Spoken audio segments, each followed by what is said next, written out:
So, welcome everyone to the Two Gals and a Mic podcast. And on today's show, we have Carolina Hernandez, who is an entrepreneur and owns Veteran Couture. She is a Navy veteran, she's a community advocate, and of course, she's a couture fashion designer. I'm wondering if we can start. Why don't you just tell us a little bit how you started on your creative journey, what that process was like, and things that you encountered along the way? Well, yes. So from the beginning, I was 16 years old and I remember seeing my mom sewing all the time. And that intrigued me, because I used to look at the fabrics that were like plain, just folded, right? And the next thing you know, it will be a garment. So that to me was kind of like magic. I was like, wow, that's interesting. I'm like, how hard it can be that I can't do it, right? So then I started playing around with the fabrics and then eventually, kind of like cutting things the wrong way, stitching things the wrong way, but it's which is part of the I guess the process, right? In a way, success, right? You fail so many times until you get it right. So I will say I will start with that, and then also reaching out, right? Sometimes we feel like, oh my God, like I want to do this, but I don't know how. And I feel like we have the resources out there, and sometimes all we have to do is ask for help. And eventually I feel like the more mistakes you make, the more that you discover and then start sharpening those skills. So that's kind of like how I describe it, right? And I can apply it to any era, even during my time in the Navy. Like I always tell people, I used to have a sewing machine in the laundry room, so people will come in to do obviously alterations, nothing fashionable, right? But I feel like I was using those skills that I learned, from back in my young days. Into military service, which, like I said, it has nothing to do with it, but at the same time, we needed somebody to stitch the name tapes, patches, and hemming the pants because they will be too long and little things like that. So you grew up in Mexico, Yeah, right? Okay, and how long did you live there? I was there until I was 18 years old. So when I turned 18, I came over here. We used to come here all the time, but 18 is when I was like I really want to pursue my career as a designer. And so you came over to the States to Yes. do that. And then tell us about, then you ended up in the Navy. That's how did you go from designer to Navy? So the reason why I moved here, right, is because I was like, well, I want to be a designer, so I want to go to school. But when I was here, I was like, well, like when you go to school, just think about it, right? I was born and raised in Mexico. So I didn't speak English. So the first thing for me was like, okay, I need to go to like an adult education, like take ESL classes and start learning, right? For me, it was like that's step one. And then while I was there, I met a lot of people from different countries, Vietnam, South America, and I was amazed because I'm like, wow, like they're so different. And somebody was related to a guy that was in the Navy, and then I was like, that's when it started intriguing me because I'm like, so what do you do? And then the guy was like, yeah, we get to go all over the world, and that to me was like, okay, where do I sign? So you Sign joined me the up. Navy. Yeah. Yes. And what did you join as? What did you do I in the was Navy? designated my first 2 years because I remember I just wanted to go. Like I didn't know exactly what it was. I was just like, you know what? If they give me money for college and I get to go see the world, I'm like, this is what I need. Mhm. So I was designated my first 2 years, and then eventually I became a retail specialist, which is used to be back then ship serviceman, which is pretty much the store, the barbershop, the laundry, and more like customer service. And sewing. You said that you were doing a lot of sewing. Yes, and since I was working in the laundry room, I had a sewing machine, and on top of my job, I was doing alterations and little repairs. So did you get to go around the world and fulfill those dreams? Yes, so during my first command, I was on board at USS Pearl Harbor, which is an amphibious ship. Uh-huh. We got to deploy 3 times, so back-to-back deployments. And I love it. I feel like it was eye-opening when you go to other countries and you get to see the things they eat, the clothes they wear, how they speak their own language. That to me was the very fascinating. But then after my 4 years, I'm like, okay, I can either stay or get out and fulfill my passion, which is the reason why I moved to the States. So I decided to get out, and after 4 years, of active duty, I got out, joined the reserves, and then deployed again to Dubai. I was there for 7 months. So when you were doing all of this time traveling around the world, with the Navy. Did you find that any of that was inspirational for some of the designs that you've created today? I mean, did that translate into what you're doing now? Absolutely, everything, visiting countries like the Middle East, especially, right? I found a lot of similarities. I found how they use a lot of color, and maybe that's what I like, creating funky color. And then also in Dubai, my last appointment, it was overwhelming. Everything was over the top, super exotic, like extravagant. When you think about exotic, I think if you Google exotic Dubai, it comes up. And that's why when I came back from my last appointment, my design aesthetic changed, because I was more into like the glamorous looks, like the volume, the texture, which is pretty much from mainly Dubai. So were you designing while you were in the Navy? Were you doing that on the side or when you had some free time? Yes. When I was active duty, I didn't have time, obviously. I once in a while do some freelance, like more like repairs, but nothing, no collections, nothing like that. But then when I got out is when I went to school, and of course I was doing like collections, fashion shows, um, like more into like developing, like the design aspects of like making my own patterns, making accessories, and things like that. Yes. So you went from the Navy and then you went to school specifically for fashion design. That's the cool part, right? I was looking at schools. I went to the Art Institute in California, San Diego, the one in San Diego, and the VA covered 100%. My degree was $100,000, and it was worth every penny of it. I love my time in school. So then you got out of school, and I'm really curious to know, why didn't you go work for someone? Like, why did you decide that you were just going to go and do this thing on your own, become an amazing entrepreneur? Well, I think, as veterans, I feel like honestly, we have what it takes to become anything, that I feel like we gain those layers while we give a military service, like we can do attitude, right? And when I was in school, they would ask all the time, like, oh, think about what designer you want to work for. And they kept saying that. And I'm like, why they keep saying that, instead of pushing you, like, what do you want to become, or what kind of designs do you want to make? They were trying to kind of pitch what designer you want to work for and why. And I never had anybody in mind. So I was like, I just want to work for me. I'm like, I want to do my own thing. And also I'm like, why would I give my ideas and my designs to someone else? Because that's the reality of it. You work for an artist, anything you create, it belongs to them. So I'm like, I want to create and benefit from my own creations, not give it to someone else. Okay, so how did you do it? I'm just really curious about the process. Like, you graduate from school, you have all this knowledge, you have all of this experience, even from, like you said, when you were a little girl, and you're watching your mom sew and you're trying things out and making mistakes. I mean, how did you actually launch business? And did you have any barriers or roadblocks when you were doing that? Well, first of all, I didn't grow up running, my family didn't run any businesses. So I feel like for me was like, I never thought I wanted to have a business. But then the one thing I realized is, what, in the service, right? Many times we get tasked with a project, mm-hmm. and we don't have all the resources, but somehow we make it work. Yeah. So in my mind, I was like, well, it's the same thing, right? If I have the opportunity, I'm a designer already. I'm like, I have a military background. Why not use whatever I had to make the most of it? And that's pretty much what I did.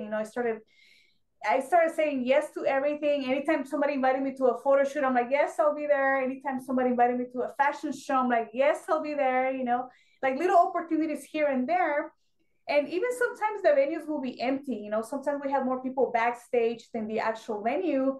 But I use it as an opportunity to, one, develop relationships, two, add those layers of experience to my portfolio, and also the photos. When people look at the photos, they didn't know the venue was empty. They just look at amazing photo shoots.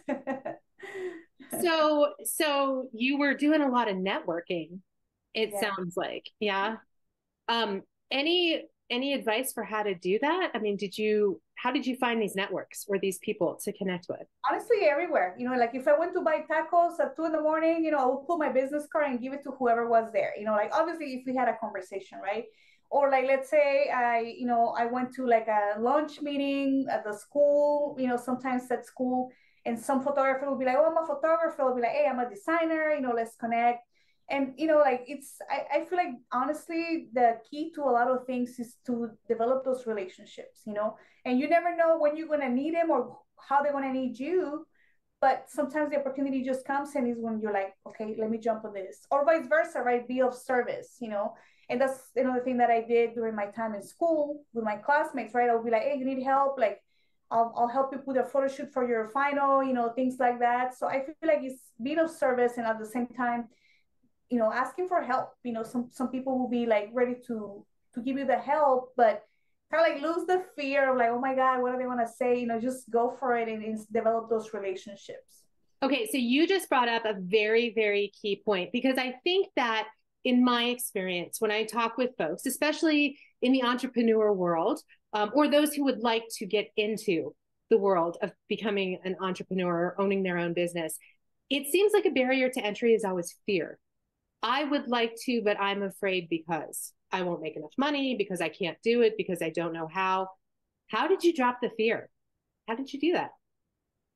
Well, the way I see it is we don't live forever. So it's now or never. It's never going to be the perfect time, never going to be the perfect everything. So I feel like I said, right, from making those mistakes, doing those events where nobody was there kind of thing, it built layers, it built portfolio, it built connections. And now it's like I can literally post it on Facebook, call somebody, and like already build a network. But I feel like it took those mistakes, those empty venues, all those things that I didn't think were going to work, but somehow, was developing those connections. Or like I said, like I always tell people, I'm like, look, you might go to an event and it might not be the greatest, but you might develop one connection that makes the event worth it. You know what I mean? Like those little ones, connections here and there, kind of like seats, right? It's like sowing seeds here and there. You never know what's going to come out of that.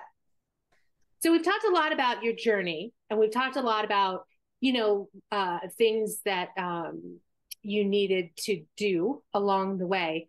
Tell us a little bit about your business. What is Veteran Couture? So Veteran Couture is a fashion apparel, right?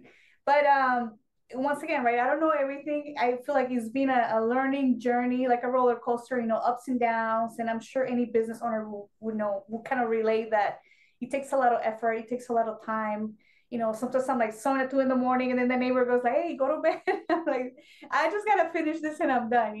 But Yes. it's part of the process. Like when you're passionate about something, you're not thinking about the time, you're not thinking about the effort, you're not thinking about the money you're spending. Is just kind of flows. So that's the way I see my brand. And lately I've been able to go to community events where I bring the models, supporting the community, and that to me is more meaningful than money. Like it's just being able to connect with the community, support the community events just by having beautiful girls is like is amazing. It's such a great feeling of joy that nothing can compare to that. So tell us a little bit about your designs. Mhm. Well, I like to combine different kind of textures, or sometimes I like to make texture with the fabric. Like sometimes I'm burning it on the stove, and my mom is like, "Oh my God, here you are burning fabric again."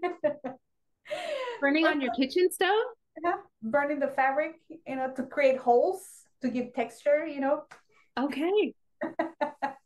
Or sometimes, like you can see right here, I'm braiding, some of the fabric, or sometimes I make ruffles, different kind of textures. So that the way I see it is kind of like, in a way, is wearable art, and also to activate your senses, right? So to give you the desire that, oh my God, I want to feel it, like I want to touch it, right? And also the accessories. I feel like the accessories are a complement of, the garments and the glamour and all the exoticness. So were these pieces that you build for people who request them? Like are they out in stores, or how does that? So I usually make a collection, like the camouflage collection that I made. I made a refurbished military uniforms. I was gonna do a gala, but it got postponed due to COVID. So I was able to do photo shoots, go to the community, and sometimes, like I'll give you an example. I posted on LinkedIn, right? Oh, this is my photo shoot, and then I got an Army veteran who contacted me and said, "I want to buy the dress." And I was like, okay, sure. Like a lot of girls say that. And she's like, no. She's like, let's jump on the Zoom. and then let's see how we can work this out. So we jump on the Zoom. I was like, look, I'm gonna need certain measurements, and I'll send you an invoice, and we go from there. And she paid that day, so I had to make the dress and ship it to her because I never met her. It was all via Zoom. So sometimes you make them for community events. Sometimes you make them for people who are requesting those for special events or what have you. So let's talk a little bit about the community events, because you're a huge community advocate. What type of things do you help support, and why are those things important to you? One of the things I noticed is, especially veterans, right? We feel like we want to figure everything out on our own. And I make that mistake multiple times. I feel like we get stuck in our own world that we forget that we have a network, And I'll give you an example. Working with different nonprofits, I will notice a lot of the veterans will not go to events because they want to stay in their bubble, right? So one of the things that I started doing is literally reaching out to more veterans, invited them to events. That's why I'm always posting events that are not even mine, but I'm like, I want to make people aware of what's out there that they might not necessarily see it, right? And it's crazy because it kind of created a momentum that now sometimes I get phone calls like, hey, Carolina, we have this event, and just share, and I'm like, spam me with your flyers. I'm like, send them to me. I will disseminate. And the result has been amazing. Sometimes I get people that tell me like, oh, you know what? I'm glad you shared that job, the job fair, because I got a job now, or like, oh, I was able to get my VA ID and things randomly, and I'm like, see, it might not be applicable to me, but it might be applicable to someone else. And how do you see your fashion fitting into all of that? Well, I think, when I do those community events and I bring the models, it's amazing. I love it when especially the older generations, they just admire the dresses or the models, and they want to take a photo with the models. That to me is just so meaningful. And sometimes when I bring the camouflage, like the Vietnam prints, it's so cute because a lot of the Vietnam veterans show me their pictures when they were younger and they would wear the uniform. And it makes me like, wow, I would never thought that would be my way to connect with, different generations of veterans. So how do we move the needle? How do we get more women involved in entrepreneurship and opening businesses and following their paths like the way that you followed yours? I think it's one, I would say, is more kind of developing our networks, kind of mingling more.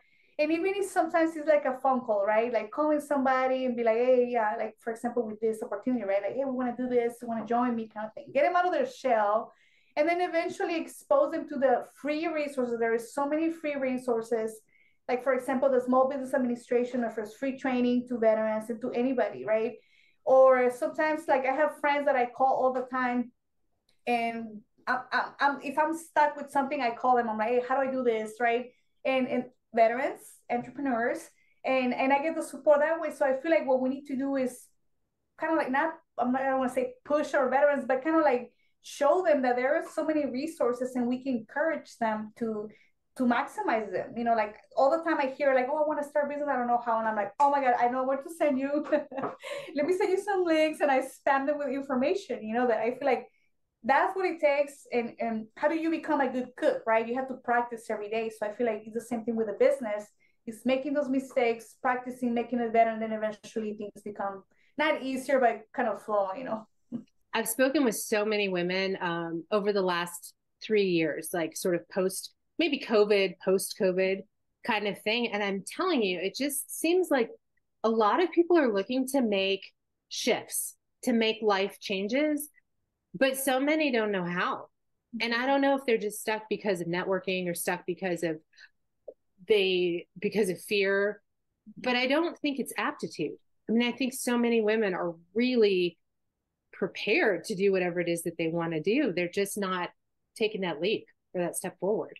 Do you find that? I think it's the fear of the unknown, because even for me, right, I was kind of like, oh my God, what am I going to do kind of thing.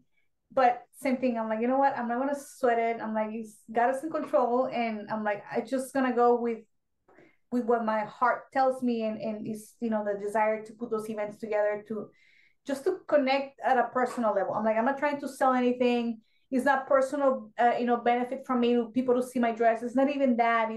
It's connect with people and develop those deep relationships, where we can support each other. And it could be just as simple as like, words of wisdom, or like I said, I have people that I always call when I need assistance or guidance.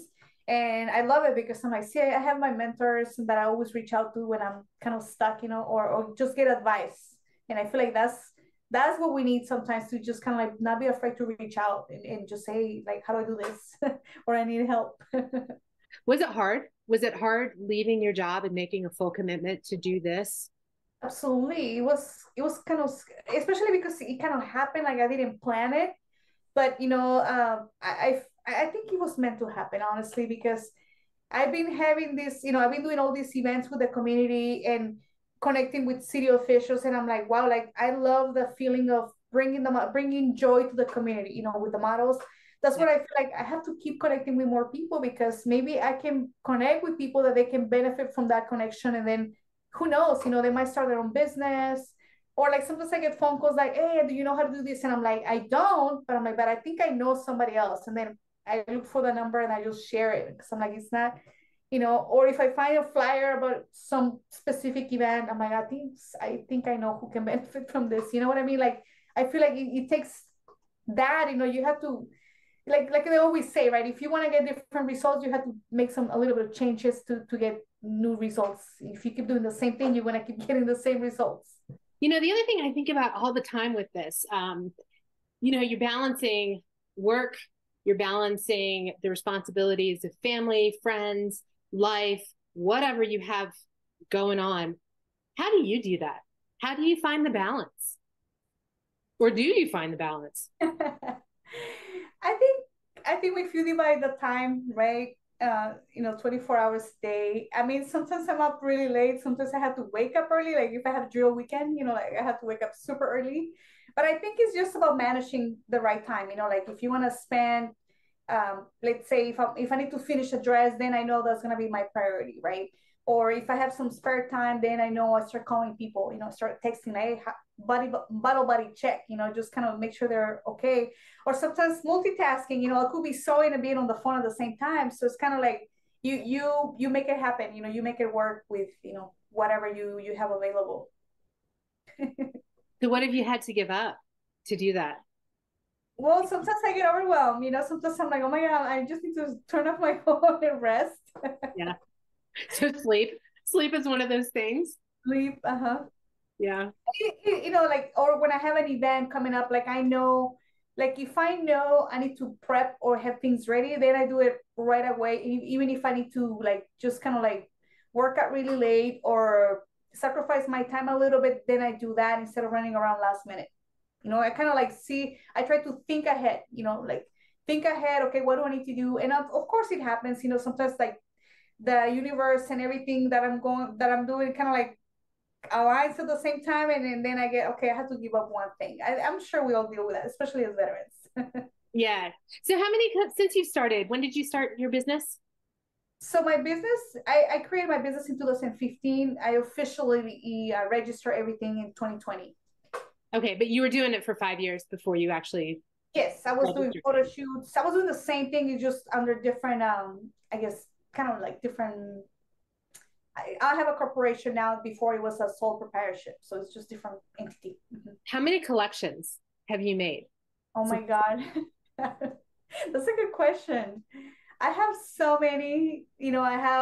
I used to work at SpaceX a few years ago, and I get so inspired by the capsules and how they make the rockets and all that. So I made a collection based on that.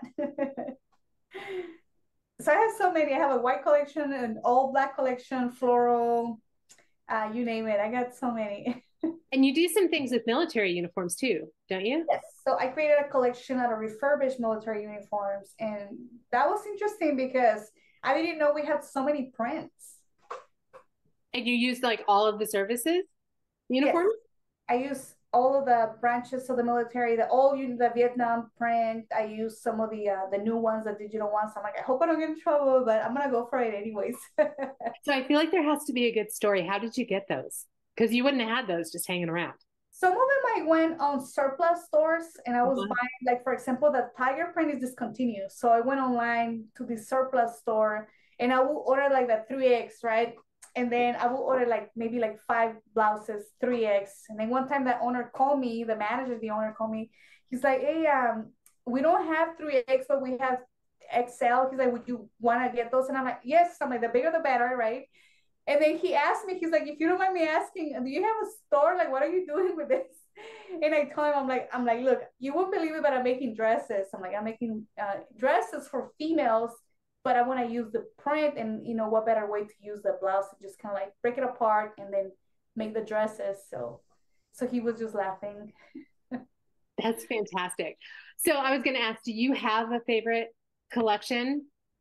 I think that's been so far my favorite collection, mainly because it was meaningful for me to gather the inspiration. Because I usually, when I make a collection, right, it's me, you know, like kind of like writing down what inspired me, what color palette I'm gonna be using, the kind of fabrics I'm gonna use. For that one, it was kind of like more based on veterans. You know, I interview veterans, active duty reserves, because I wanted to know why they serve. And when I got all the information, I was so moved by that, and I was so inspired, and I was like, okay, now it's my turn to look for the fabrics or like the uniforms, and then do some digging, and it was amazing. I think the whole journey was so incredible, not to mention being at the Kelly Clarkson show because of that, and also doing an interview for CBS News. I feel like it was the most impactful collections until this day. So your creative process for that particular collection was to talk to veterans first and kind of figure out their stories? Well, kind of both, right? Because like, for example, one of the outfits, one of my questions in my survey was, if you had a superpower, what would be your superpower, right? And a lot of people will say, I would like to fly, right? Because I would like to go anywhere, right? So one of the outfits has a cape, which resembles that, you know, it resembles like being able to be like a superhero. You're able to fly. Obviously, it's fabric. You're not gonna be able to fly, but you know what I mean? Is this the symbol of, like, you know, of the interview. What did you do with all the stories? I have them. I have the stories. I have. It's more like a survey. It's not the stories. The surveys. You know, it was anonymous. And I'm like, I don't want people to feel like pressure. Like I had to give details, but I wanted to know why. I wanted to know what they like about the service. It was more like in a way, like a positive kind of like interview or like a survey. But I threw the tricky question, and a lot of them said like, "Oh, I can't wait to see the collection." So what's next? What's on the horizon? Okay, so I have a few projects. I think one, you know, when you ask about, you know, what can we do to I guess to shake the town a little bit, right? I feel it's like it takes us to go in the community and literally start connecting with people, right? Even if you're shy, even if you don't know, it's just taking the layer and just kind of saying, you know what, I'm here to serve a purpose, and I'm gonna go in and connect with people, even if, you know, it might not happen right away, maybe in the future, but start making those connections. I want to start doing networking mixers, you know, because once again, I want to bring the community together. And I'll give you another story. When I got the call from CBS News to do the interview, it was a Tuesday. And the guy said, can you interview Thursday? And of course, I'm a veteran, right? I'm like, of course, I'll be ready, right? As soon as I hung up the phone, I was running around. I'm like, oh my God, what am I going to do? Because, you know, I'm like, this is like very last minute. And for some reason, those interviews are always like that. So after I pray, and I was like, God, if you want this to go well, you got to help me. So I went on social media and I posted, I'm like, hey, I'm looking for a photographer. I had the models already, but I'm like, I need a photographer, makeup person, hair, to make the looks look good, and then take some photos because they're going to be all doll up. So I was like, might as well capture the moment. And then I see, you know, this photographer that I didn't know, right, responding. He said, okay, like, what do you need? And I was said, look, I'm an artist. I don't have money. I'm like, but I need makeup, hair to make this project. And I told him, I'm like, it's for a TV interviews for CBS News. He's like, okay, I'll be there. Well, he said we will be there. I'm like, okay. But then I was kind of skeptical. I'm like, what are they gonna show up? I'm like, oh, everything's gonna be okay. He showed up with an assistant, with a model, with a makeup person, with a hairstylist, because they were his friends. And the interview went amazing. So going back to like the power of building those relationships, right? They all went to the interview because of him. And because of him, my interview went amazing. So that's what I feel like it takes us to build those relationships. When there is an opportunity like that, we can kind of like bring our own tribe and then make things happen. So that's how I see it. And this is why I want to do those events. I also have another big event with veterans that are artists. They're going to be showcasing their artwork here in downtown LA. And same thing, I want to invite the community, even if they're not veterans. I feel like it takes us to connect and empower each other in any level, Are you working on any specific collection that you're going to showcase?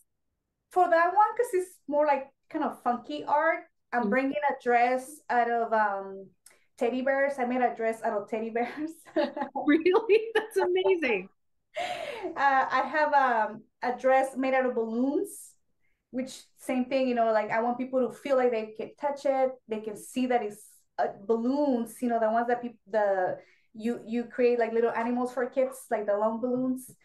And I want to bring some dresses that are more kind of like family oriented or kind of like creative in a way, and also they can trigger your senses so you can touch them. Oh my gosh. That sounds absolutely amazing. Absolutely amazing. Okay. One last question for you. I know, like, as veterans, we always like to have a call to action. What would your call to action be? We've talked a lot about moving the needle, about networking, about getting past fear, about you following your creative journey and process to create this amazing, really inspired business, which is more than just, it's more than just fashion. It's bringing people and stories together. So what would your call to action be? I think we all have a unique talent, skill, or ability that is so unique to each and every one of us. So my call to action is to literally invite everyone to bring that out of themselves and share with someone else, because we could be the ones impacting somebody else's life. Even if you think that what we do is not that amazing, or even if we're doing something that we don't think is that great, it might be so much like appreciated by someone else if we just take the courage to kind of like bring it out to the community and start sharing that. Well, Carolina, I think that what you're doing is absolutely amazing. And thank you so much for sharing your story, for sharing your talents, and for sharing all of your unique gifts, not only today, but with the world. I think that that is just fantastic. So, folks, thanks for listening. And your call to action today is to like the podcast, share the podcast, give us a comment so that we know how we can serve you better. And with that, I'm going to let you go. So thank you.